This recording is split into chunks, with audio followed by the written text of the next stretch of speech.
અરવલ્લી જિલ્લામાં લાંબા સમયના વિરામ બાદ ફરી વરસાદનું આગમન થયું છે। ખાસ કરીને જૂન જુલાઈમાં 50% જેટલો વરસાદ વરસ્યો હતો, પણ ઓગસ્ટમાં 1% પણ વરસાદ વરસ્યો ન હતો। છેલ્લા 15 દિવસથી વરસાદ ન આવતા ખેડૂતો પણ પરેશાન હતા, પણ હાલ જે વરસાદનું આગમન થતાં ખેડૂતોમાં ખુશી છવાઈ છે। હાલ આપણે મોડાસા શામળાજી હાઈવે પર છીએ। આપ દ્રશ્યમાં જોઈ શકો છો કે વરસાદ વરસતા વાહન ચાલકો પણ મુશ્કેલીમાં મુકાયા છે, વિઝિબિલિટી પણ ઘટી છે। ખાસ કરીને મોડાસા અને બિલોડા પંથકમાં હાલ જે ધીમી ધારે વરસાદની શરૂઆત થઈ છે।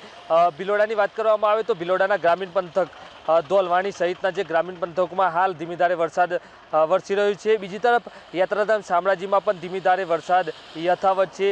મોડાસાના ગ્રામીણ પંથક મરડિયા ગાજન સહિતના જે પંથકની અંદર હાલ ધીમી ધારે વરસાદ વરસી રહ્યો છે। ખાસ કરીને ખેડૂતો દ્વારા છેલ્લા કેટલા સમયથી રાહ જોઈને બેઠા હતા। છેલ્લા 15 દિવસથી જે વરસાદ ખેંચાતા પાકને નુકસાન જવાની ભીતિ સર્જાઈ હતી, પણ હાલ જે વરસાદ વરસતા ખેડૂતોમાં ખુશી છવાઈ છે। દેવાંગ ચૌધરી, એબીપી અસ્મિતા।